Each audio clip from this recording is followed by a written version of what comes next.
Yours is muted. Good afternoon, everybody. I welcome you all to this 8th Krishnanunni Memorial Virtual Lecture. And for this, we have Dr. Kalachand, who has readily agreed to talk about us, especially on the topic application of AI and ML to geosciences. He currently, of course, he is the director of the Wadia Institute of Himalayan Geology, and he's one of the topmost geoscientists of the country. He took his post-graduation in applied geophysics from then Indian School of Mines.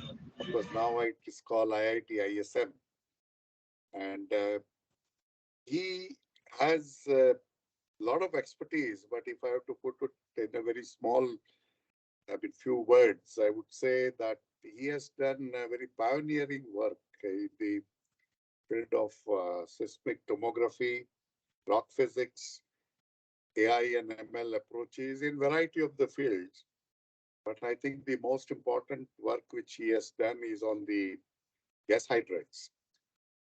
And he, two things which I would like to mention. One, he set up a gas hydrate research center in CSIR NGRI, which is one of the best which I have ever seen.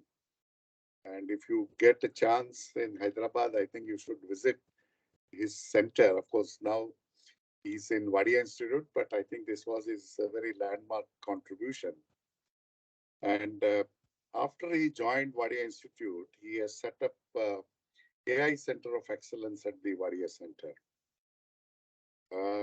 He got for his work many awards. Some of the important awards I would like to mention is one Distinguished Alumnus Award of IIT ISM, National Geoscience Award by Ministry of Earth Sciences, and National Mineral Award by Ministry of Mines, and many others. He is a fellow of Indian National Academy of Sciences, Indian National Science Academy, INSA at New Delhi, and National Academy of Sciences, India at Allahabad. He has been also awarded J.C. Bose National Fellowship of SCRB DST and many other distinguished careers. So he has been, I would say, a very frontline worker in this field and made a lot of innovations and the usefulness, the gas hydrate, he started the work where not many people used to do this work and located some of the very promising resources based on which the ONGC has taken up major drilling. And later on, when he shifted, he mostly did on AI and ML. And some of this recent rock slide also, he has done extremely good work. So I would like to go on, but there will be many more time which will take. So I don't want to be between you and Kalachand. And with these few words, I would request him to deliver his talk. Dr. Kalachand, please. Yeah. Thank you very much, sir, for giving an exhaustive introduction about my work. And I personally thank Parthu Sarathy for invitation and Professor Shailesh Naik for giving me an opportunity to deliver the Krishnanunni Memorial Lecture. I'll be restricting to 45 minutes presentation, then another 15 minutes for the discussion, and deliver this talk especially on the application of artificial intelligence to geosciences, with special reference to delineation of subsurface features automatically from the data acquired on the surface. Also, I will give some of the application of artificial intelligence for the development of early warning system in the Himalayan geohazards. So it looks very lengthy, but I will complete within the time given to me.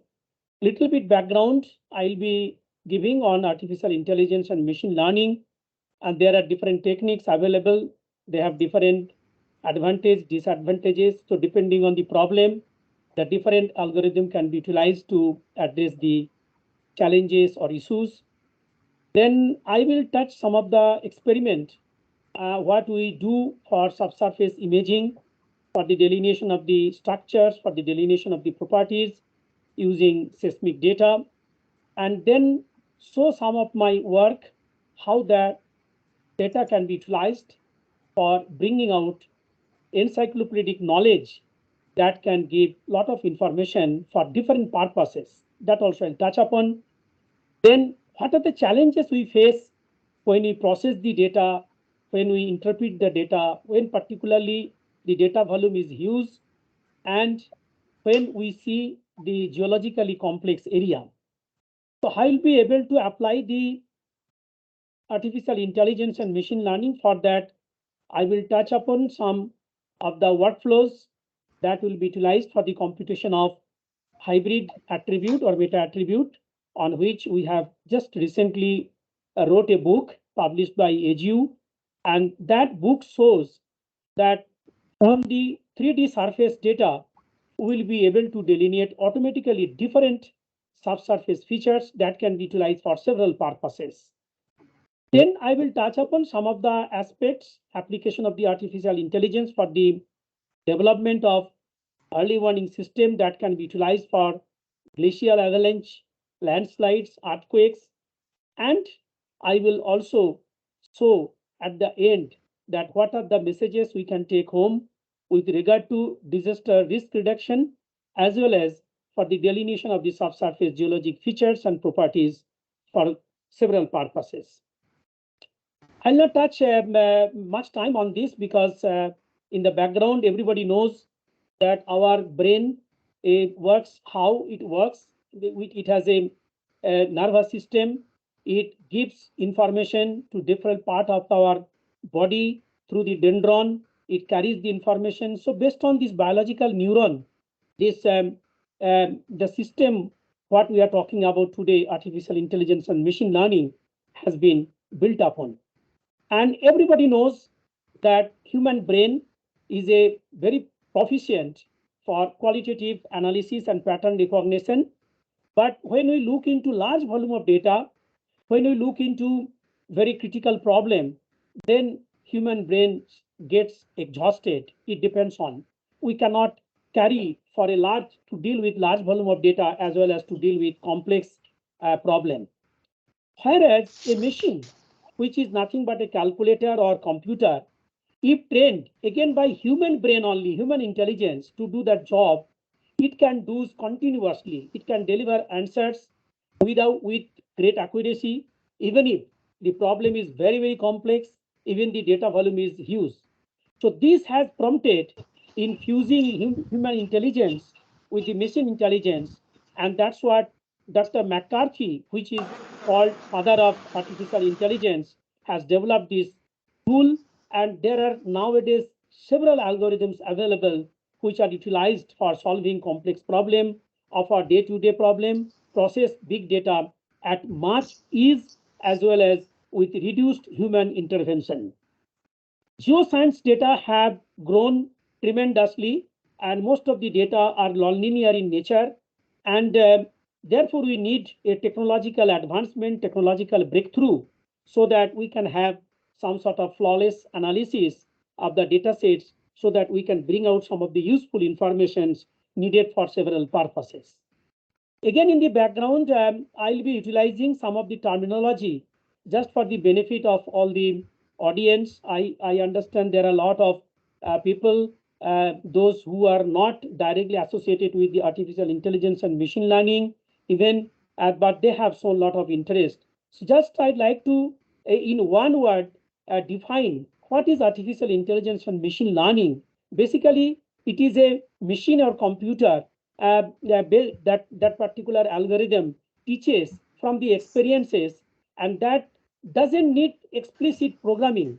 without making explicit programming, it can very accurately predict whenever data are fed to the system. And as a whole, when we talk about the entire system, the entire domain is called artificial intelligence. Any technique that enables mimic human behavior, we are defining as the artificial intelligence. Within the artificial intelligence, there is a domain we call machine learning, and there artificial intelligence technique gives the computer an ability to learn without being explicitly programmed to do so. Within the machine learning, again, we are dealing with shallow learning and deep learning. This is basically a subset of machine learning, and these are based on supervised learning, unsupervised learning, reinforcement learning. These are all available in literature. Since I'll be utilizing some of the terminology, that's what I thought I'll just touch upon all these, but in great depth about these, all these definitions of the terminology, methodology are available in literature. Again, we can see that whenever we talk about supervised learning, then machine is trained in the supervised learning using well-labeled data.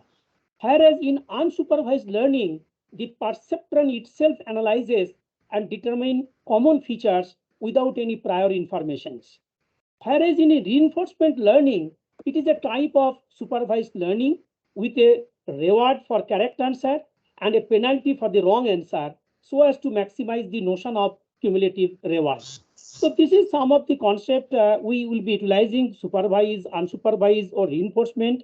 Again, in a simple language, I would like to tell what is the meaning of supervised. Suppose, just I will take the pointer.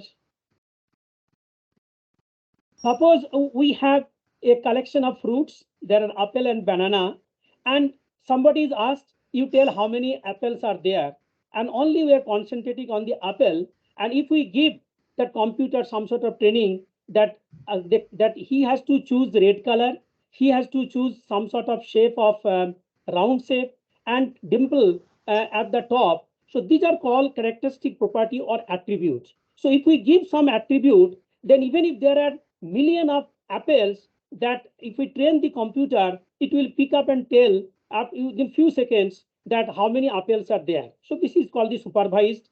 Based on given characteristic property of the apple, we are picking up from a basket of apple how many apples are there.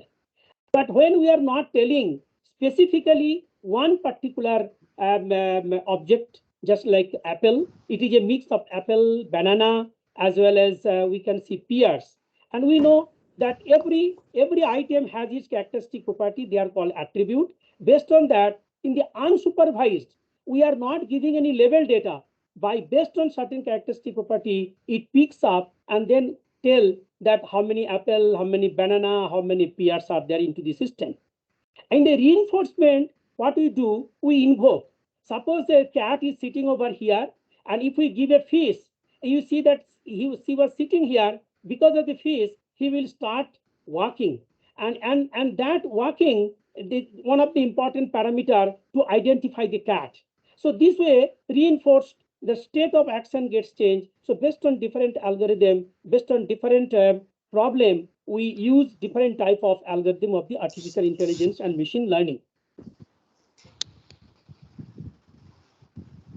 So this way, I will not touch upon much on the shallow learning and deep learning. Only I will tell that shallow learning mostly depends on features for predicting the model, whereas deep learning has the potential of extracting better representation for much better models. And the deep learning can also be supervised, unsupervised, or reinforcement, depending on the problem. And there are several algorithms available in the artificial intelligence and machine learning. You may have some notion that why we should have so many, because some of the algorithms have some certain advantages, certain disadvantages. So depending on the problem, we have to look into what sort of algorithm of the artificial intelligence and machine learning we should use, whether we should go for radial basis function, probabilistic neural network, recurrent neural network, convolutional neural network, or self-organizing map network, or mobile neural network. There are several other architecture of the neural network. I am not touching upon that because they are available into the literature. I will just show how we have borrowed the concept of the artificial intelligence and machine learning to the application of the geoscience data. Now, first part, I will cover some of the seismic data that can be processed, analyzed, or interpreted using artificial intelligence. And it is very, very important to have or develop some techniques that can extract subsurface information reliably, quite accurately from the data acquired on the surface, so that we can generate a encyclopedic huge amount of knowledge whenever we take decision, the decision in terms of the exploration of the hydrocarbon, in terms of comprehending geotectonics or basin evolution, in terms of understanding the earthquake processes, in terms of exploration of the coal seams or mineralized prospects, as well as we can also find out groundwater contaminations. So that's what I was telling, that if we can bring out subsurface information from the surface data automatically using artificial intelligence and machine learning, they can be giving lot of information to take a decision on several purposes. These are the purposes I told just now. So this is one important experiment I am showing over here, because I'll be utilizing the seismic data for extracting subsurface geological features from the surface data. There are two types of data we use in the normal incidence reflection profiling and in the wide angle range reflection profiling. Both are having certain advantages and disadvantages. This is one of the data sets we acquire in the near vertical range, and this is one sort of data we acquire in the wide angle range. When we get wide angle data, we fire at this point and record at the wide angle range. In the case of near vertical, we fire here and record at the near angle range. The advantage of near vertical seismic data is that it has very high resolution on structures, whereas wide angle seismic data has very high resolution on the velocity.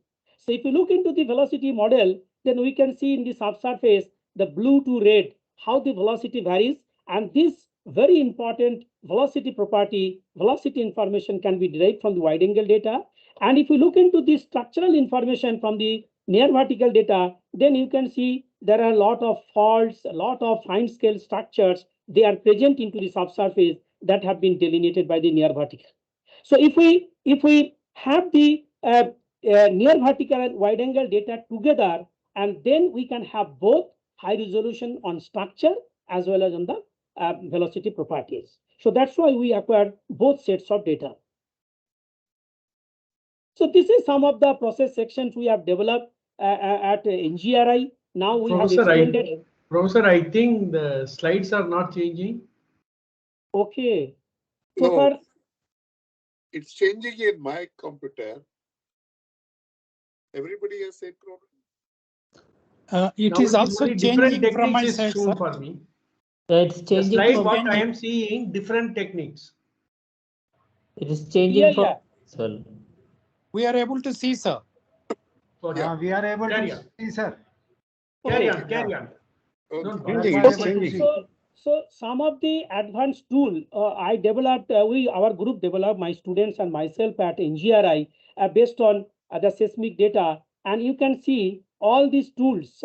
Different type of tools we have developed, we have applied to the seismic data, and by which we are able to delineate subsurface features, a cluster scale fault, then MOHO, then we have got travel time tomography model, we have got full waveform tomography model, we have got very good image, and we have got some sort of attribute characterization by which we have delineated how the gas hydrate layer varies laterally and vertically. So this is one sort of examples what we are showing over here. So what exactly we are facing today, that enormous seismic data have been generated, and we have been doing those data sets processing, and processing really requires computationally intensive tool, and we are also doing interpretation, and most of the interpretation we are doing manually. So we are having lot of work, lot of processing job, lot of interpretation job. However, thanks to the computing system that has allowed us to process the huge volume of data at reasonable time. But till date, we have the problem, or we have that issue to analyze or to interpret the voluminous data, particularly when the data is 3D in nature, particularly when the subsurface is very complex. So as the seismic data are growing, both in the industry scale as well as the research institute, we don't have much problem for the analysis, for the processing of the data, but we have a huge task for the interpretation of the seismic data. And that problem I am posing over here. Can we automatize the process of interpretation by reducing the human intervention? And that's what we are invoking the application of the artificial intelligence and machine learning to automatize the process of interpretation. When I say automatize the process of interpretation, it means I would like to delineate subsurface geologic properties, subsurface geologic features from the data acquired on the surface. Automatically will feed the data into the computer and ask the computer, you find out some of the geologic features, and it will find out of its own. Huge volume of data it can look into, it can explore into the space in the subsurface and find out. I will show that example after a few minutes.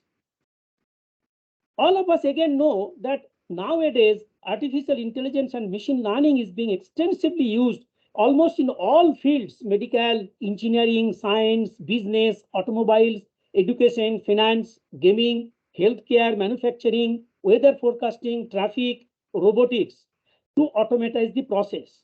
So when we face this challenge for automatic interpretation of the subsurface geologic features from the huge volume of the data acquired on the surface, we simply looked into different algorithms that are being utilized in different fields different fields, just like I mentioned. And we have borrowed this artificial intelligence and machine learning approach. And I will show here two examples. One will be how we'll be able to delineate automatically the subsurface 3D configuration of the geologic features from the surface data. Another one, I'll be showing what is the use of the artificial intelligence and machine learning to forewarn the hazard, whether the hazard related to earthquake, related to the landslide, related to the avalanche, related to the flash floods. And if we can do that, we'll be able to make some sort of disaster risk reduction into the Himalayan terrain, which is often happening under the influence of the climate change. So again, we have just published a book. In that book, all details are given. I will spend only a few minutes to explain what are the new features and what are the new ways we can generate generate a workflow, and that workflow can give some sort of attribute, and based on which we will be able to delineate the subsurface features automatically. There are several steps available and involved into the multi-layer perception network, and I'm just giving some of the steps: step 1, step 2, step 3, step 4, step 5. And first we need to look into the data, seismic data, and we need to condition the data. When I say condition, that means some of the noises, some of the data may not give actual result, so we delete them, we edit them. These are in simple language called conditioning. These are called pre-processing of the data. Then to particularly emphasize a particular geologic features, we need to know what are the characteristic features of that particular geologic feature. Just like I told for the apple, the red color and round shape, for any geologic feature, if we cannot give some sort of attributes, then we'll not be able to identify that particular geologic body, because this is the characteristic property and it depends on the interpreter how he identifies, how he knows those attributes related to the particular geologic features. Then we need to have example locations, neural learning, validation, and run the network to the entire data volume. So this slide is very important. I will spend a little bit more time just to make you aware what we have borrowed from the artificial intelligence domain to the geoscience domain for automatic delimitation of the subsurface geologic features. First of all, when you look into large volume of seismic data volume is a cube, is a huge volume of data. There are 1,000 and 1,000 cross line, 1,000 and 1,000 inlines, huge volume of the data. And within that data, in the 3D data, there may be different type of geologic features. The geologic feature can be fault network, it can be a intrusive body, it can be dike, it can be mass transport deposit, it can be gas plume, many features. But let us consider in the supervised model what I explained, that out of from the data, one of the particular feature, let us consider in this particular geologic area, we know there have been some mass wasting, there have been some mass transport deposit. So we'd like to know what is the status of the mass transport deposit within the data volume, whatever we have acquired.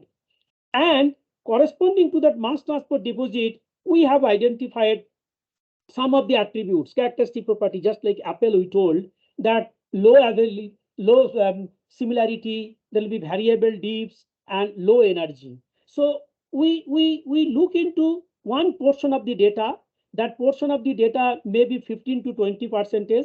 Out of the 100% data, only arbitrarily we take 15 to 20% data, and in that data we develop that workflow by training, testing, and validating. So let us see how we'll be able to do that.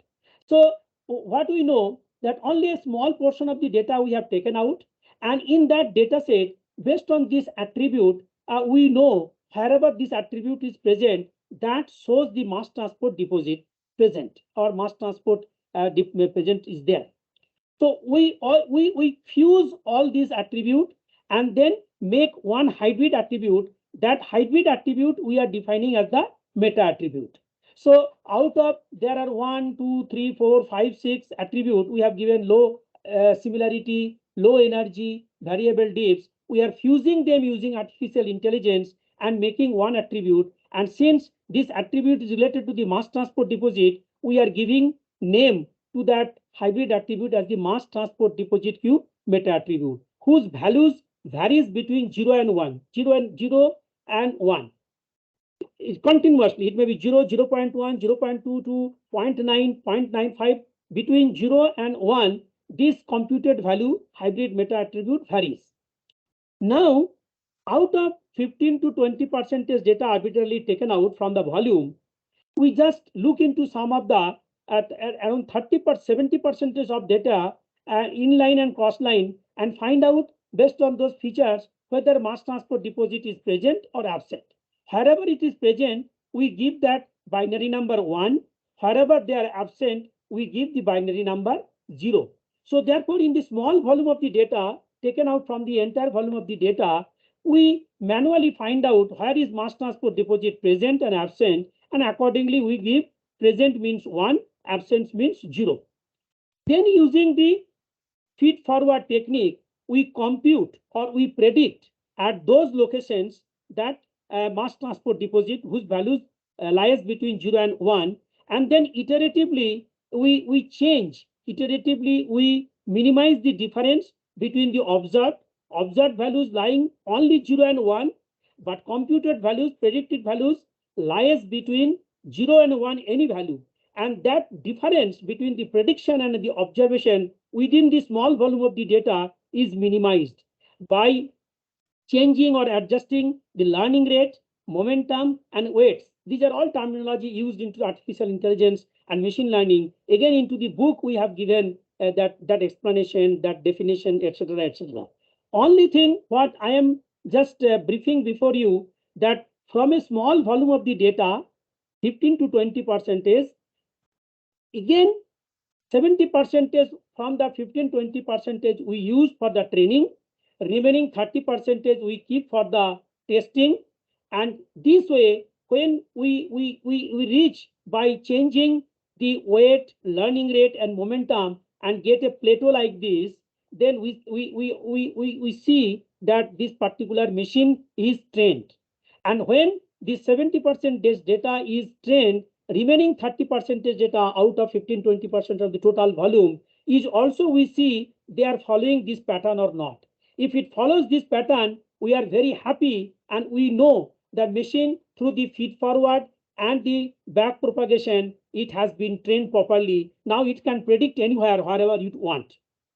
Just after the final stage, that means when training is over and testing also we are satisfied, we run that entire system to the entire volume of the data, the training, and then it compute that mass transport deposit through the 100% volume of the data.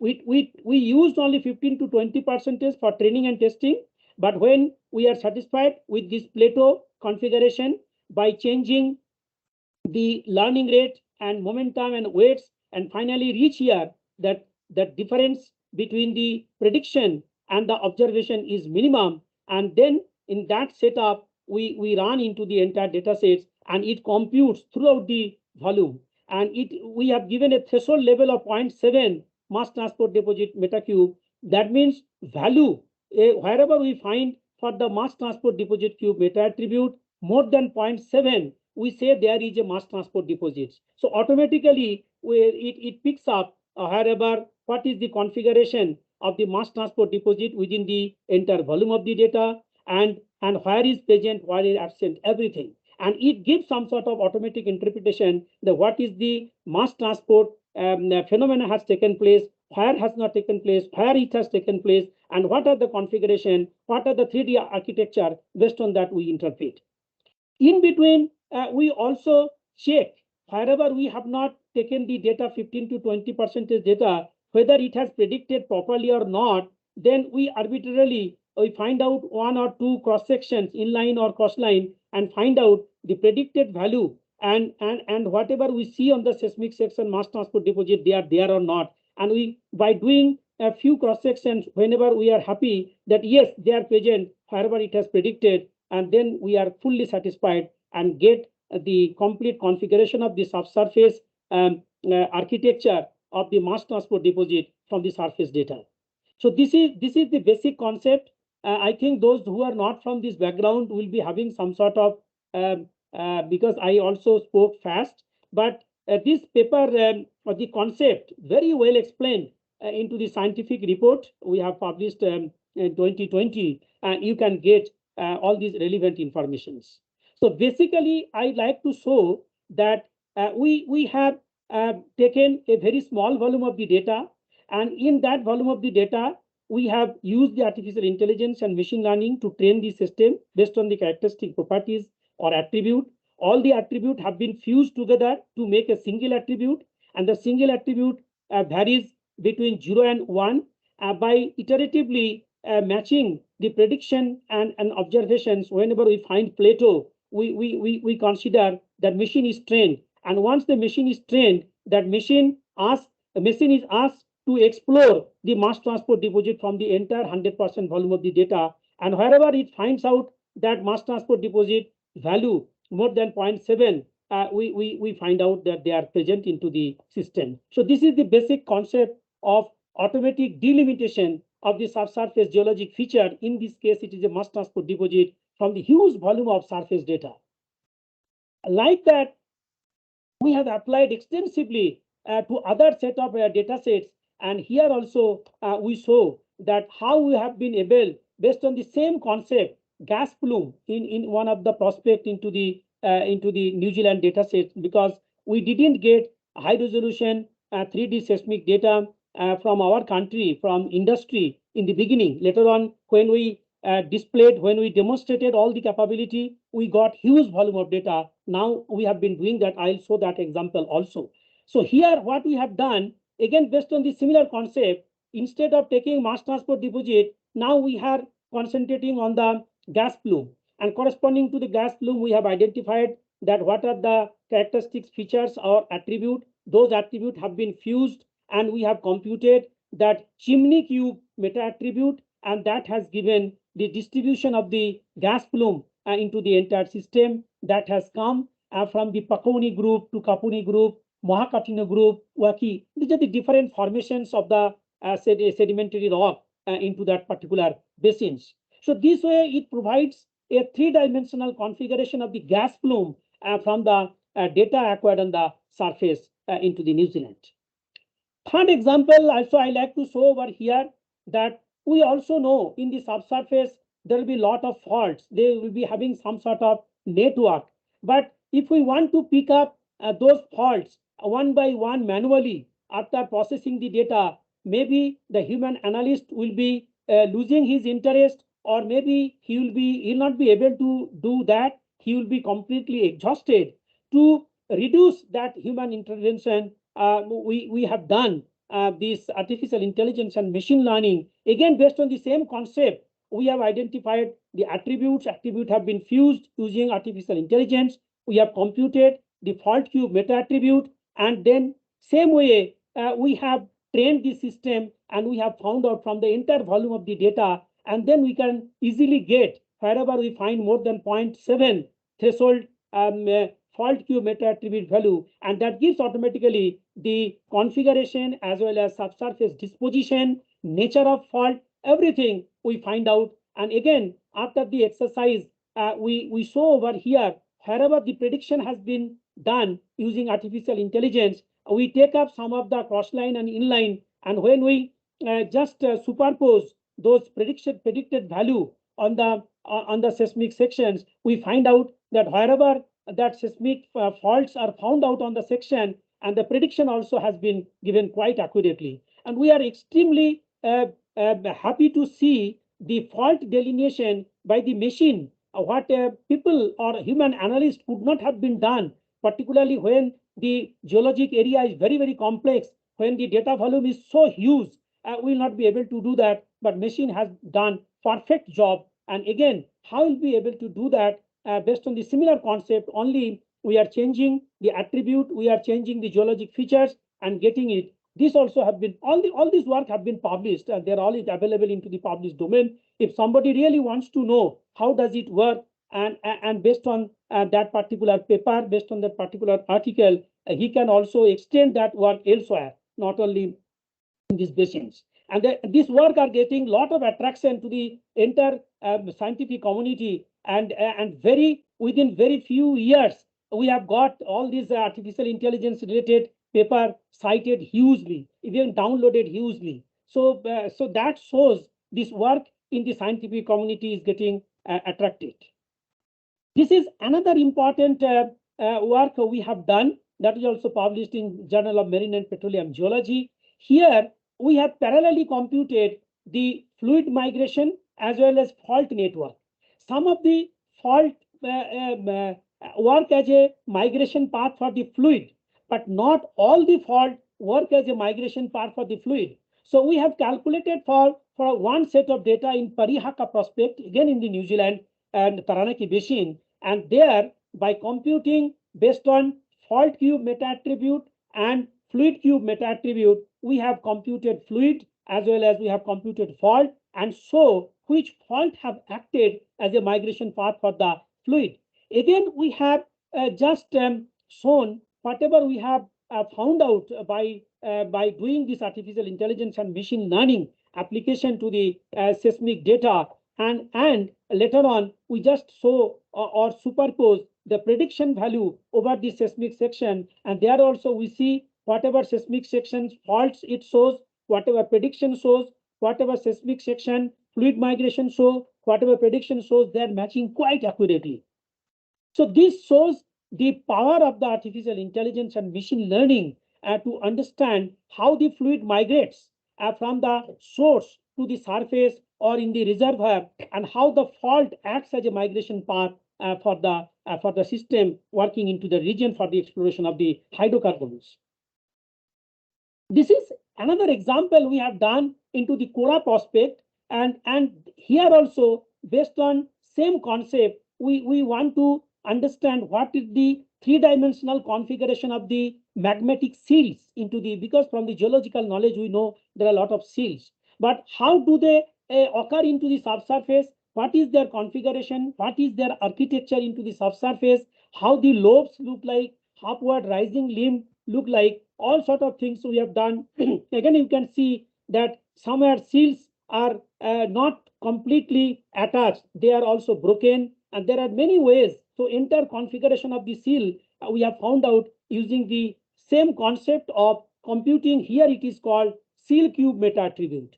Whenever we fuse them, depending on the geologic target, we are giving that particular meta attribute name. Since we are delineating the seal, that's what we have given the name seal cube meta attribute. So here also from a huge volume of the data, we have taken small volume of the data, and then we have trained the system, and based on some of the attributes related to the seal, and then once the machine is trained properly, we apply that machine to the entire data set, and then it find out the configuration of the seal. And here also I saw that whether the prediction is correct or not, how do I know? For that, we have just arbitrarily taken some of the inline and crossline sections and superpose the predicted value, and we see wherever we have got red is prediction, wherever we have got, and this is the actual seismic sections. And here we have not taken these data sets for the training. Small data sets they have taken for the training, and at the prediction we can see here also it has done very nicely. So this way, artificial intelligence and machine learning plays a very important role to automatically delineate subsurface configuration of the seal into this particular study area. This is another beautiful example how we have been able to delineate the subsurface volcanic system intrusive by computing intrusive cube meta attribute. Again, based on the intrusion, we have taken a small volume of the data, trained the system, and computed the intrusive cube meta attribute and run into the entire system, and then automatically it has shown. And whenever we have got the prediction by clipping the prediction on the seismic sections, we see that very nicely it has been delineated. It has modulated the overlying sedimentary formations because the intrusives have come from below, and it has that modulation factor is also very, very important in understanding the tectonics of this region, in understanding the basin evolution of the region, as well as we will also understand some of the features related to the exploration of the hydrocarbons. The next example, it is again a double meta attribute we have computed on a fluid cube meta attribute. In this case, I am showing only the fluid cube. You can see that how the fluid have migrated upward into the subsurface. We have been able to do based on this same concept, whatever we have shown, but this has been done into another basin, in the Canterbury basin. So different basin, different areas, different geologic interest, or features of interest we have been able to do using the artificial intelligence and machine learning. And you can see this particular structure shows how the structural anatomy of the submarine canyon and geomorphic features, they act as a path for the fluid migrations. They through the walls are acting the migration path for the fluids, and this shows a very, very important application of the artificial intelligence or the machine learning to do this job. If we had asked human analysts to do this job, so far we don't have. We are heavily dependent on the human analyst for interpretation of the data. Large volume of the data are being processed based on the high performance computing system, but till date we didn't have interpretation. So we have automatized the process of interpretation by borrowing the concept of artificial intelligence and machine learning. And you can see very beautifully we have been able to do that, what has reduced the human intervention, what has done quite accurately and quite large volume of the data. Even in the complex situations also, it doesn't face any sort of problem or issues into delineating of the subsurface geologic features. This is another important feature we are showing over here. Here also we have computed parallelly two features. One is that seal configuration and the fluid migration. And the seal configuration we have got by computing the seal cube meta attribute, and fluid configuration or fluid migration we have got by computing the fluid cube meta attribute. So this way we can understand how the plumbing of the magmatic fluid has taken place into this region, what exactly saucer shape have played role for the outward migration of the magma. All sort of features automatically we are able to understand or see from the surface data what are present into the subsurface. So this is very, very important issue or challenge we faced till date, but we have been successful to delineate all the subsurface configuration present into the subsurface from the data acquired on the surface. This is another important, beautiful feature, flower-like structures, just like rose we have seen, and carbonate reef These are very, very important features. Those who are working into the oil industry, they look forward, and we have taken some sort of high resolution. And fortunately, after getting success in this particular scenario, we got flooded of data from China, from Australia, from New Zealand, and now from India, because we had a tough time in the beginning to demonstrate. And fortunately, the New Zealand mining, they agreed to give us data. And when we saw one or two examples of our success story, we got almost all data from their New Zealand basins, and we have utilized the entire data sets, and almost all basins we have been able to do some sort of understanding into the geologic features by automatically delineating them using artificial intelligence and machine learning. Here also, you can see that how into the seismic sections, because these are the configuration we got from the entire volume of the data. But when we want to see this particular prediction on a particular seismic sections, fortunately, there was a drill. Actually, if we have well data, our validation becomes very easy. But in absence of the well data, how we are able to validate? We are showing these particular features in a particular cross line and inline, and seeing manually whether cross line and inline shows those particular features, and what we are obtaining from the artificial intelligence prediction, they are matching or not. Again, I would like to show over here, there was a Pasadena well, and that well has been drilled quite up to some depth, and we have found out some sort of reef, carbonate reef, and irregular reef, and we have seen the thickness of the carbonate reef at this region is matching quite well, and that gave us very large confidence that the method is working very well. And if we have the well data, that is a very, very perfect example of validation our result. So here we are very, very fortunate that whatever we have predicted at the well location we didn't incorporate into the training data we have got elsewhere. And when we run into the entire data volume, and whatever carbonate reef is generated at the well locations, it is matching quite accurately, almost more than 90% it is matching. So this way it shows that artificial intelligence and machine learning is very, very important today, particularly in areas to interpret for areas of complexity and deal with large volume of the data. This is now coming to our Indian data sets. We got now from Indian data sets. One thing I must tell, that when you look into the ocean data are comparatively much clean. But when we look into the land data processing and interpretation is much, much tough. So when we presented this work, ONGC oil company, they said that let us see how much the methodology works into the land data. So this was a quite challenge for us. This land data in Gandok Basin, we have taken the data sets, and based on that concept, what we have been talking, that computation of the meta attribute, and that gives us some sort of information about the subsurface geologic features, have some sort of gas migration or plume, etc., etc. This particular area, subsurface, consists of Mesoproterozoic, Neoproterozoic, Paleozoic, and Tertiary succession. And what we have got by computing the fluid cube meta attribute, we have seen that how that gas or fluid have migrated vertically from the source rock of the Ujjani Tilhar formation through the minute fracture into the surface. So this shows another work also we have done, where we have shown the fault network, and the fault acts as a migration path for the fluid. And this work we have computed the fluid cube meta attribute, and this shows how fluid migrate from the source rock to the surface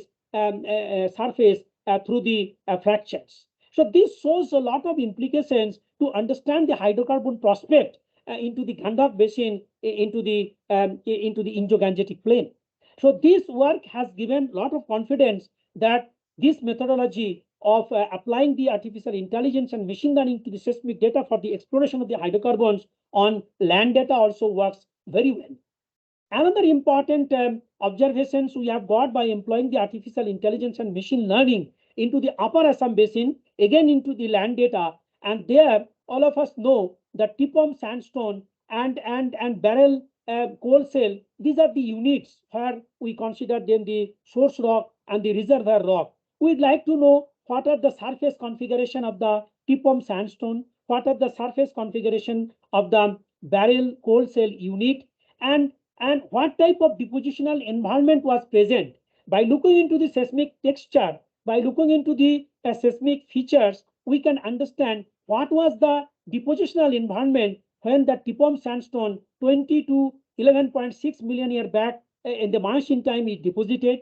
What was the depositional environment when 33.9 to 20.4 million year Oligocene barrel coal deposited?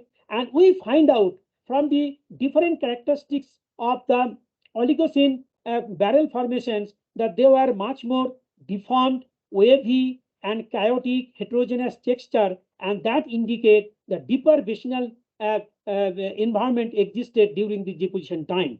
Whereas if we look into the overlying Tipom sandstone, then it is associated with molassic, less chaotic, high homogeneity, and that indicates that when they were deposited, fluvial sort of environment was existing. So this way we get lot of information to understand the hydrocarbon exploration as well as understand the tectonics, basin evolution, and as well as different geologic features into the subsurface.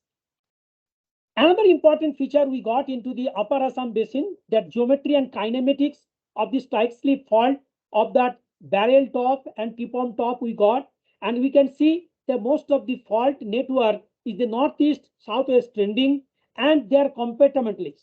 They are not a complete uniform. They have made some sort of compartment, and that fault system is also very important to understand the basin configuration, basin evolution with regard to hydrocarbon exploration into these regions. So the take-home message from this particular application of the artificial intelligence and machine learning, much more information. I request if somebody really has interest, they can have a look into this book. This book considered to be a Bible at this moment for automatic delimitation of the subsurface geologic features from the surface data. So we have seen that there are several geological features, whether it is a mass transport deposit, gas plume, fault network, fluid migration, intrusive, magmatic seal, carbonate reefs, hydrocarbon seepage. In the three-dimensional configuration, we have been able to image, we have been able to map, we have been able to delineate from the computation of the seismic meta attribute. This approach we are extending further for automatic interpretation of the reservoir properties that can be porosity, permeability, and saturations. And we have got some lead into these directions. Next time, if I get an opportunity, maybe I will present instead of all those subsurface geologic features, now we'll be presenting next time the subsurface variation of the physical properties, whether it is a porosity, permeability, saturation of gas, saturation of the gas hydrate, saturation of oil, whatever may be. And now I will be showing that this artificial intelligence and machine learning, once you understand the basic concept for any geologic problem, for any tectonic problem, you will be able to apply them. And now I will be showing some of the examples of the application of the artificial intelligence, the assessment of geohazards that can be caused by landslides or glacial avalanches or earthquakes. And let us see that particular. So again, I am taking the references of the Himalaya, and everybody knows that Himalaya is fully stressed by several subsurface activities, by the convergence of the Indian plate beneath the Eurasian plate, deformation of the rock, crustal shortening, there will be exhumation of the rock, and on the surface also there are a lot of processes are going on because of this climate change, excessive rainfall, there have been excessive snowfall, so there have been weathering, there have been erosion. So really, if we look into the processes going on the Himalaya, both from the top, the surface, as well as from the subsurface, Himalaya is fully stressed. And because of that, Himalayan geomorphology, Himalayan landscapes are getting changed. And this is the landscape, this is the Himalayan geomorphology, which basically control the damage pattern whenever there is an earthquake, whenever there is a glacial avalanche, whenever there is a lake outburst, whenever there is some sort of landslides. So we need to understand all the processes, whatever going on the surface of the Himalaya, beneath the Himalaya. So all these surface, subsurface processes using geological methodology, using geophysical methodology, we have to continuously study and integrate them. And if we really want to integrate them, if we really want to get a unified information and huge volume of data, it is not, no other than artificial intelligence and machine learning can do that job. And Uttarakhand state, where I have been working since last 4.5 years, is the most affected state. Everybody knows we have experienced 2013 Kedarnath glacial lake outburst flood, Chamoli, the mass failure in 2021. We have got 1991 Uttarakhand Uttarkasi earthquake, 1999 Chamoli earthquake. We have got landslides of 1999 Pithoragarh, 2003 Bornabab. So we have concentrated geohazard study at our Artificial Intelligence Center of Wadia Institute to look into all the geohazards, how we'll be able to comprehend all the processes, how we'll be able to understand before that event takes place, then we'll be able to mitigate the impact of the geohazards, whether if we can make this prediction or forewarning before that event takes place, definitely through the local administrations, through our approach, we will be able to reduce the impact.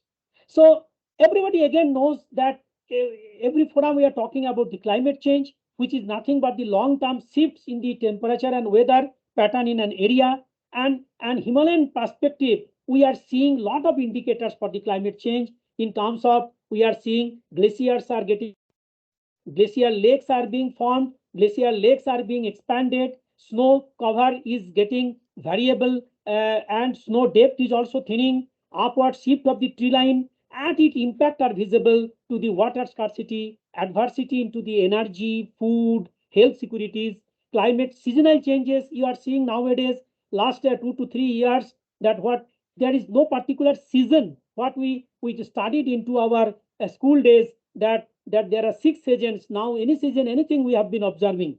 The disruption of the biodiversity ecosystem, land degradation, landslides, avalanches, these things are happening. Lot of natural processes going on, anthropogenic processes are going on. How will we be able to understand all those geohazards? How will be able to make some sort of assessment and provide some sort of mitigation? I will show a few examples in that direction using artificial intelligence, how this early warning system can come forward as a mitigation measures against the glacial lake hazard, landslide hazard, and earthquake hazards. So when you talk about glaciers and glaciers lake, we always talk about the high altitude phenomena, where in the high altitude in slope region, if there is some sort of depression, then if there is ice or glacier melt water can be deposited. There can be some sort of precipitation, that can be solid precipitation, snow, and we are talking about the Himalayan region, which is falling in seismic zone 4 and 5. Tectonic forces are there. There can be some sort of avalanches. There can be some sort of landslides. And in the glacial lake, this water has been accumulated from the glacier melt and all those activities.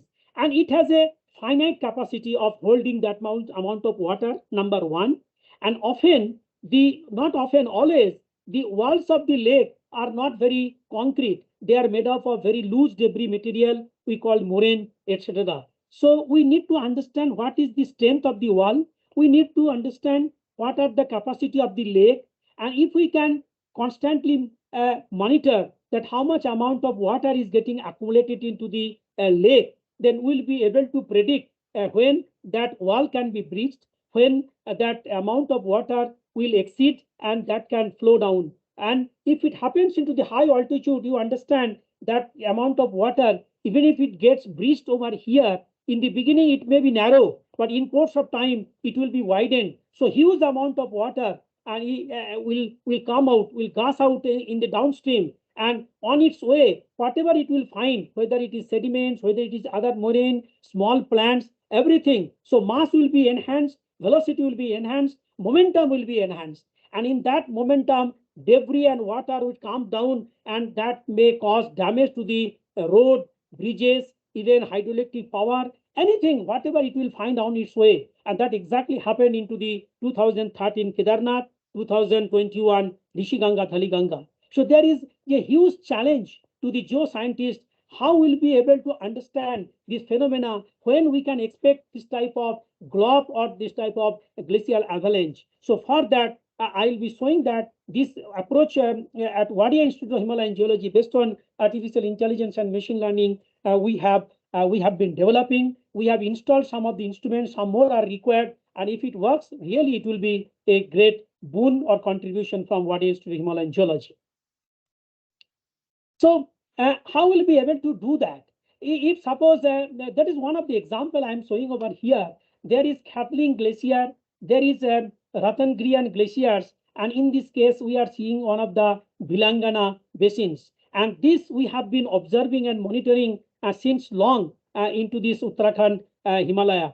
And if you look into that particular lake in 1976, 1980, 1994, 2011, 2015, 2024, in this Bilangana lake, you can see it was not visible. And in 80, somewhat like this, and then 94 like this, and expanding 11 and then 21 this much. So if we can constantly monitor, if possible, by going physically, take some land-based data. If not possible, again, based on the satellite or high resolution, some sort of data, we'll be able to know what exactly happening to the lake, what is the health of the lake, what was the size of the lake, how much water it can accumulate, what is the strength of the bedrock, what is the strength of the wall. Based on that, we can do some sort of modeling and predict whenever this has exceeded this much amount of water, most probably it cannot withstand, it will fall down. So that type of study, continuously we are getting data from the field, and we are analyzing the data, and to reduce the human analyst, we are taking the help of the artificial intelligence and machine learning to constantly monitor the data, to constantly integrate the data. I'll come back to that after a few minutes, what we have done. Dhaliganga, Rishiganga, everybody knows, starting from the nucleation to the debris flow, to the damage of the road, to the damage of the hydroelectric power project, damage of some sort of bridges. So disconnected villages, killed 200 people, very recent phenomena 2021. And after that event took place, in the post-mortem, we found out all the event of the entire episode, starting from the nucleation, starting from the avalanche, then a debris flow damage, we have been able to record on the nearby seismological stations.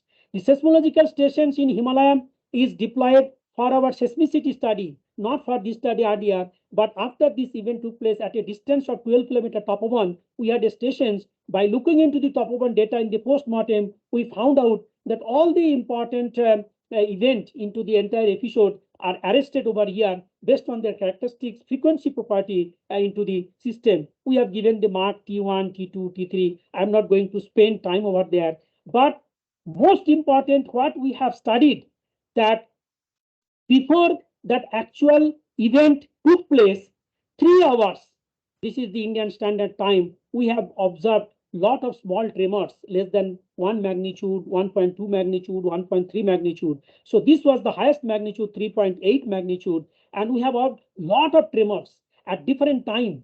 And we have not observed any tremor beyond three hours. And we have observed into this 3 hours time lot of seismic event, and that we consider as a precursory events of the main event that took place and created the avalanche.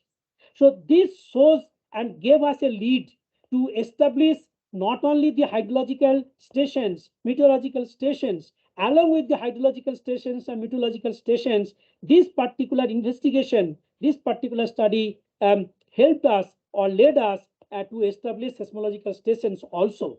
So that's what now we have been doing in the Rishiganga Dhaliganga basin, that we have placed automatic water level recorder that will give you some sort of hydrological data, glacier recession, mass balance, sediment, water discharge. We have also placed automatic weather stations that will give us some sort of meteorological data, whether it is a temperature, wind speed, humidity, wind direction, etc.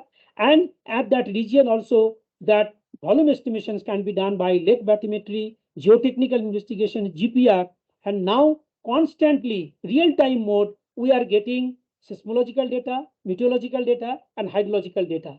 And that data sets is being analyzed and integrated using the artificial intelligence and machine learning, because it is not possible by a human analyst to continuously analyze and monitor and find out what exactly going to happen. So we have given a threshold that by looking into all the data sets, whenever it exceeds the threshold, it will give an automatic alarm and it will give some sort of warning into that regions. And this particular Rishiganga Dhaliganga is very, very important. Why we have chosen this area? Because in the downstream we have found out a lot of developmental activities, whether in terms of hydroelectric power generation, whether in terms of some sort of habitation, some sort of pilgrimage, many point of view, this area is very, very important. That's what we are monitoring in these regions. So in a nutshell, what we have been doing in the artificial intelligence and machine learning, that we have placed a lot of sensors that will collect data in the real-time mode. It will transmit to the Wadia Institute. We are getting real-time meteorological data. We are getting that hydrological data, seismological data, and we are also getting high-resolution multispectral SAR and INSAR data, but they are not continuous. They are periodic. Whenever we are getting available, we are utilizing them. But these three sets of data are continuous. That continuous real-time data is being monitored, analyzed, and we are integrating using the artificial intelligence and machine learning and developing that integrated warning system into our institute. This is the first part. Second part, everybody knows that during the last 2 to 3 years, there have been extensive enhancement of the frequency and intensity of the landslides, particularly in the Uttarakhand state and in the Himachal Himalaya. And if we look into the landslides into the Himalaya, it covers approximately 30% of the world landslides that are caused by natural process or anthropogenic activities or increased urbanization or environmental degradation. So using the same concept, I showed that in the artificial intelligence and machine learning in the MLP, multi-layer perception model, we have to give some sort of input. That input we have given different attribute, and we fuse those attributes into a single attribute. Here also, all these attributes using the hidden layer, we are feed forward and back projection. We are iteratively minimizing the difference between data sets and computing the landslide hazard map. That hazard can be a risk map, can be susceptibility map, can be vulnerability map.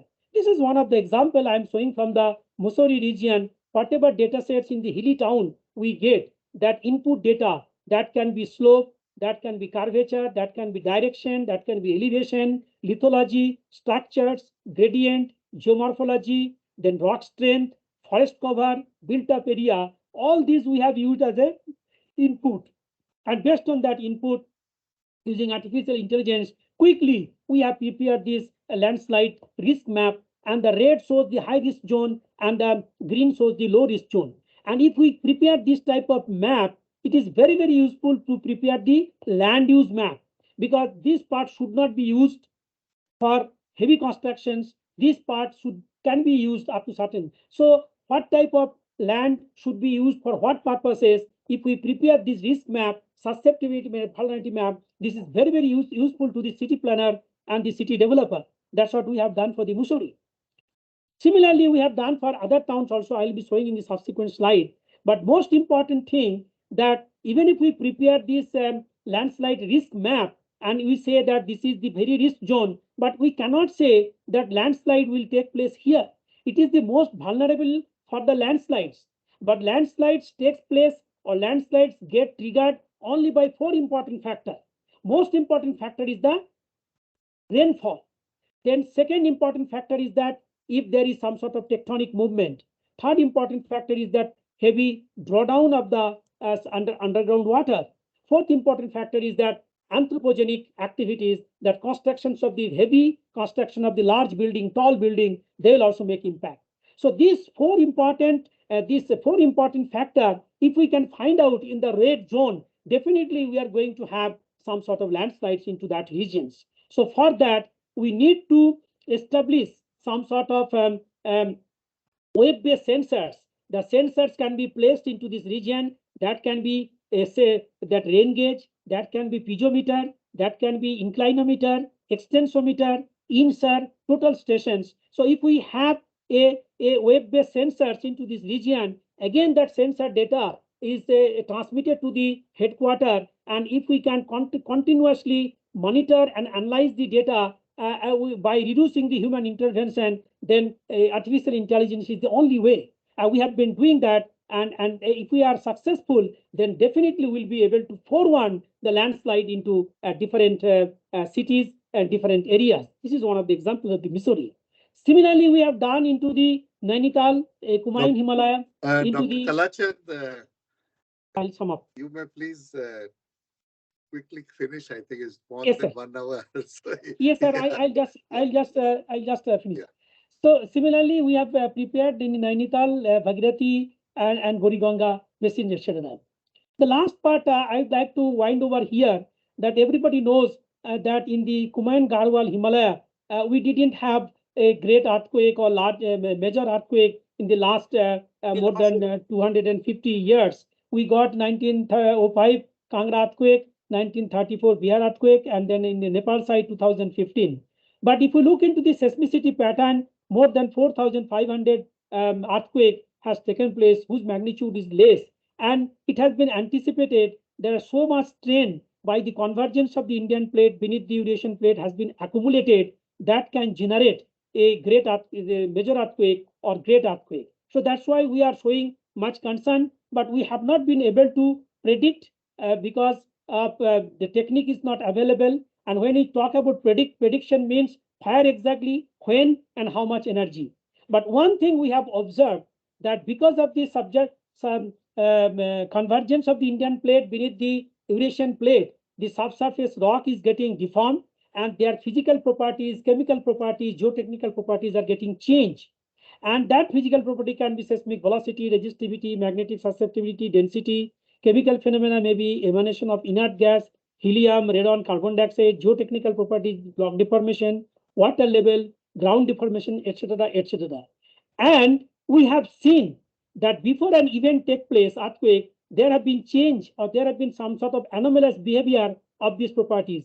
Again, all these anomalous behavior before the main event we define as the precursors, and there are so many precursors act for understanding the seismicity into that regions. Even V value, all these things have been done. So that's what we have even in this region, in the Kumaon Garhwal region, in the frontal part, we see the low strain rate, but in the higher Himalayan part, we high strain rate. And in this region also, we have seen Chamoli, we have seen Uttarkasi earthquake, and this region slowly the horizontal velocity is so less, and here in this region, lot of strain energy is getting accumulated, and the convergence rate of 18 millimeter per year or 9 meter slip deficit can cause a great earthquake into this region. That's what we are very much concerned. So in this region, one of the part we call that is our near this this is Guttu. At Guttu, Professor Nayak Sahab is there. He was one of the main architect when he was in MOES to give his full support. So relevant instrument we placed into that region: broadband seismometer, GPS, accelerometer, and conducting gravitometer, radon monitoring, groundwater level, emission. And by monitoring, observing all those phenomena temporarily, and only at one stations we have, so we cannot do specially. At least temporarily we have been observing, and we have seen some of the important features. Even in the Guttu region, you can see before that during the 2015 Nepal earthquake, we see there is anomalous behavior with radon alpha, and there is anomalous behavior in the radon gamma. There is a water level changes. So this shows some of the precursory signature of that before the main event. Even we can see in the gravitometer also that Kharsali at an epicentral distance of 60 kilometers, there have been some sort of co-seismic changes. Even for this Nepal also we see some sort of 222 kilometer distance, we also see some sort of co-seismic changes. So this way, as a whole, we see that with the dense network of the sensors, fast computing machines, machine learning, advanced modeling, it is very much possible to develop the integrated warning system against the tragic disaster that can be caused by natural process, environmental degradation or anthropogenic activities in terms of either landslides or earthquakes or avalanche or flash floods, etc., etc. One important issue we can discuss, we can see that artificial intelligence can be deployed in a hazardous environment so that human risk will be much reduced. Human need not be involved there. Machine will do in the hazardous environment. Subsurface structure properties we have seen that can be delineated by designing several workflows and computing meta attribute. And we have seen that even if data volume is very large, even if that particular problem is very complex, the artificial intelligence can take care to do the job at a fast rate, quite accurately with reduced human analyst. And geohazards map, lastly, I have shown that can also be prepared and updated. Time to time, we should update, and that can measure, that can act as a measure of disaster risk reduction. So thank you very much for giving me an opportunity to share my work and thoughts, and look forward for some interaction. Thank you very much, Dr. Kalachand, for giving excellent overview. And the most important thing which I like about you is your passion, the way passionately you were delivering. I was a little afraid to stop you in between, but thank you very much. And I'm sure that there would be many more questions. And I open the floor for any questions or clarifications. Yeah. Vasudevan? Good afternoon to everybody. Excellent. Congratulations to my friend Professor from Warrior Institute. Excellent presentation. He has covered wonderfully. I have a few, I can say as a doubt, not as a question. Being an AI person as well as a OR and mathematical geological person, what I feel that you are talking about the MTT attributes, especially hybridization, hybrid data.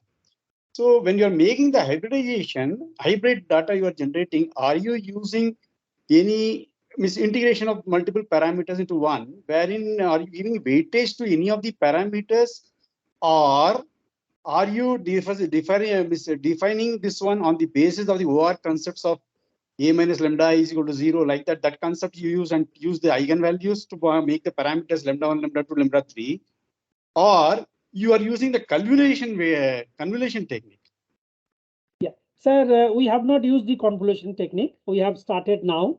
Whatever example I showed, this is based on, you are very correct that we have given different weights. And when we are computing using the feed forward, that particular hybrid beta attribute, and by back propagation, we are changing the weight, the learning rate, and then fitting the data, and both to the learning data sets as well as the testing data sets. I see. But one thing I just, sorry for the others, so I'm asking few inquisitive questions. So when you're going for the ANI, I want to say that artificial narrow intelligence and then general intelligence and super intelligence, the geological model, because the natural system, is it not? It is a multiple varying parameters with space and time is there. Unlike any of the other systems, when we are dealing with geoscience, I feel that it is a way with a high variability is very, very high. Unpredictability is also very high. Yes. So Yes, sir, which model you are going, yes, whether AGI? Sir, you are correct that in the geoscience, these parameters are variable. And I have shown that characteristic features or attribute or properties related to one particular geologic features, let us consider mass transport. So they are not given, first of all, equal weight, and they want to get that particular plateau. And we have done lot of testing, lot of training by variable. So in these data sets, you understand, when the data sets are not uniform, they don't have different sorts of role to the attribute. We have to give different weight, and that's what we have given and we have done. Learning rate is also variable, and these things we have shown into the workflow. So you mean to say that neural network information you are adding into the ML to AI? This is basically we have been doing. We have not gone to the convolution that I told you, sir. But in this, Okay. in this case, we are learning rate, weight. These three parameters we are always concentrating to the variable parameters. Whatever we have chosen specific to the particular geologic feature. Possibly nearest neighborhood classification methods or something you may be using, I feel. Is Yes, it not? yes. Instead of parallel pipette classification for bringing the structures into the role. Anyway, it is one thing. Another one small doubt. When you are going for the P and E, only one more question, sir. The observed value and predicted value, when you're taking the modulus value of P and E, P negation E modulus value, if you take it, are you going with respect to the negative, means P greater than O means what you do, then O greater than P means what you do? Do you have any what you call the query based weightage given? No, it is not query based weight we have considered here, but weight is coming based on that we are seeing the difference. Actually, most important factor is coming the difference and how much control is there to the difference to minimize that prediction and that actual value. So that way it is getting it done on its own. Yes, it gets nullified. Okay. Yeah, gets nullified. Totally, if you take it positive and negative, it will get nullified. The only one. Then you talked about radon gas migrations. I am more interested by a person from the atomic energy and especially on using mathematical modeling. So where gas hydrates you are used, or gas here you mean to say that No, sir. So which type of sir, there is a if it can be used for especially helium, no, I'll be the most happiest person. That is why I was asking you. Yeah. Sir, there are two completely different issues. When we talk about gas hydrate, that is a 100%, almost 100% methane we talk. But with regard to earthquake phenomena, we talk about that inert gas. That is your helium, radon, etc. Yeah. So that is different thing, and that is another different gas. Thanks that is used for the hydrocarbon. Thanks a lot. Wonderful. Congratulations a lot. I would like to communicate with you in the long run. Okay, thank you. Thanks. Parsarthi? Yeah. It is not a question as such.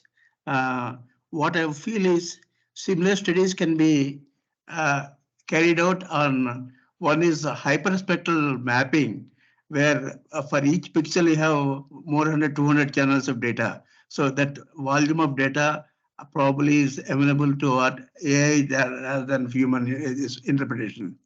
So I was also wondering whether you can apply the same thing to magnetic and gravity airborne data, and also integrated magnetic and gravity data for subsurface information. Yes, sir.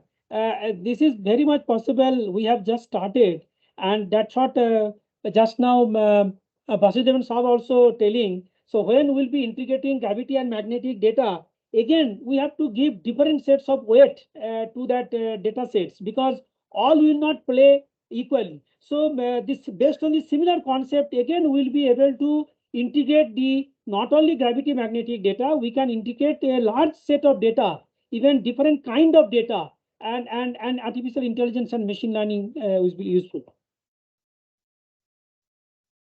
Thank you. Thank you, sir. At the very outset, I'm really excited to listen to your talk. I have one question, sir. When you have shown one slide with respect to the multi-level perception, where you have used multiple parameters, but for each of the parameters you have used SW, MW, and LW, different size of the windows. How is that you will be able to select those windows? Yeah, this was a very crucial part for us, and we could not fix this at one go. We did a lot of exercises to train the system, and then only depending on the input parameter we are able to do that. So it is not that in one go I can tell that if we fix this way and we'll be able to achieve or we'll be able to train the system. But we had to do a lot of exercises, and now we have been able to get it because of our experience, because of our some other understanding what exactly happening to the parameters. Maybe inherently, as Dr. Vasudevan sir was indicating, probably a kind of a inherent eigenvalue type of things may be required. Then only you will be able to orchestrate the size of the window, SW, MW, and LW. Yeah. One more small question, sir.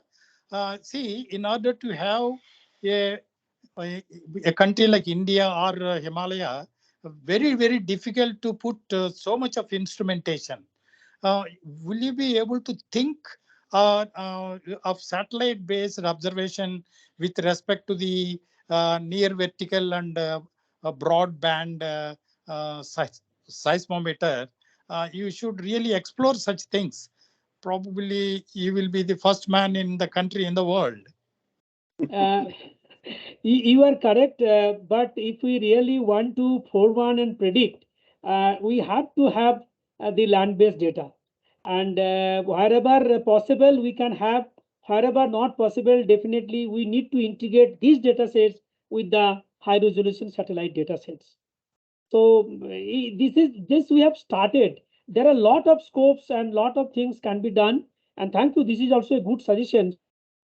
Thinking that we may not get data from that area wherever we are thinking, because the entire Himalayan region is so much inaccessible and inhospitable, and even placing the instrument also will be very, very tough and difficult.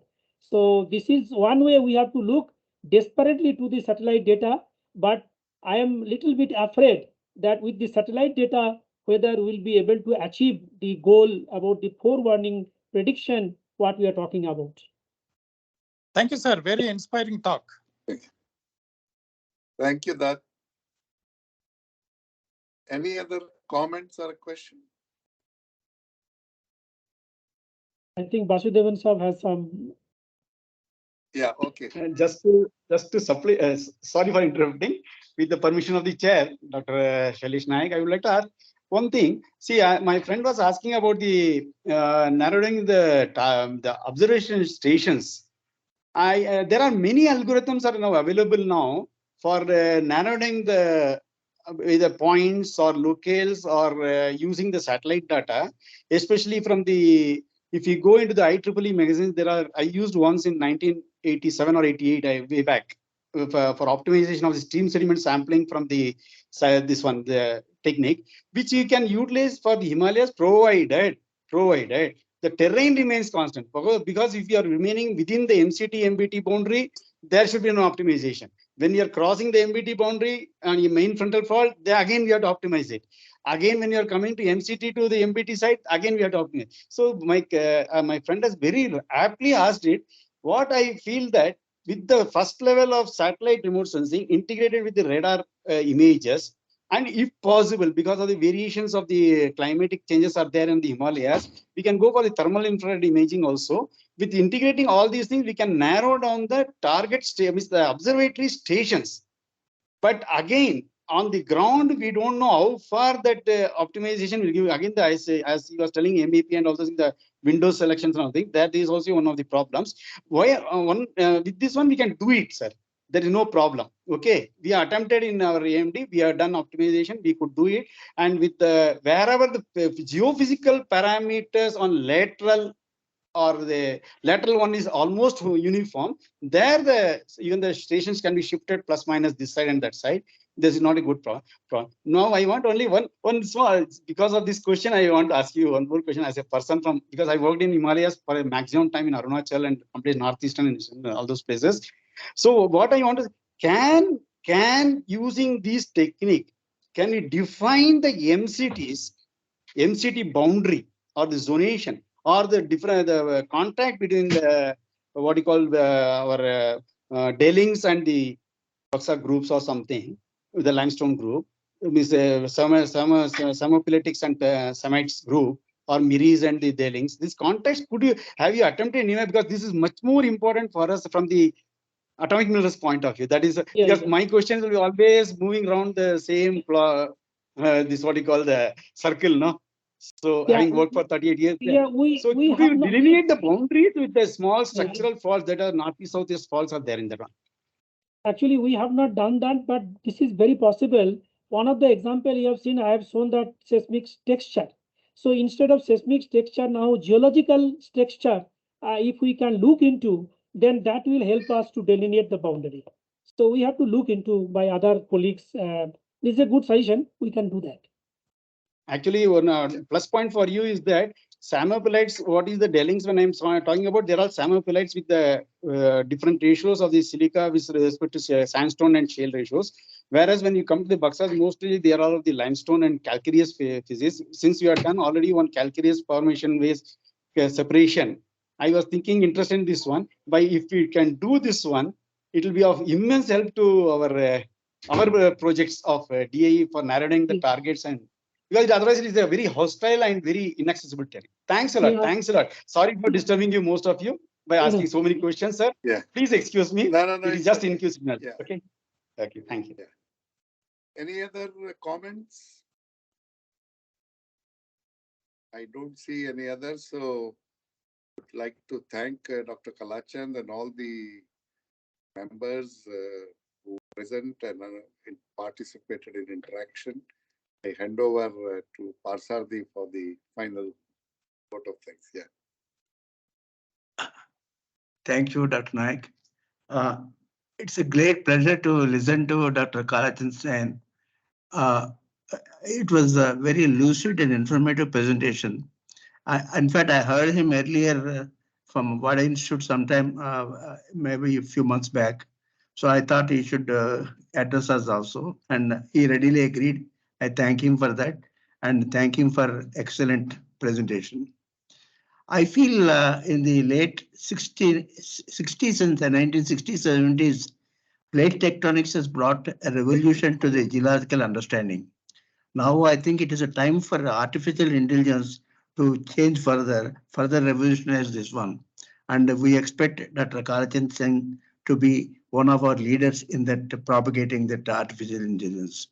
I only wish that his knowledge is available to more to the universities and students and research scholars rather than limited to 20 or 30 people from our group as such. So I would like him to propagate it as much as possible. I thank Dr. Sailesh Naik for ably conducting the proceedings as usual. And I find Professor Ramani from America is also listening to this lecture. And he is a plus 80 man, Krishnanunni's classmate. And he showed keen interest. And then for all other people, I'm also happy that Dr. Kalachand Sain is from ISM, where Mr. Krishnanunni also was an alumni there. So that is always all the more related to us, KMCT, very much. Thank you very much, sir. Thank you very much, everybody. Thank you very much, Dr. Sain. Thank you. Thank you very much. Thank you. Thank you. Thank you. Thank you.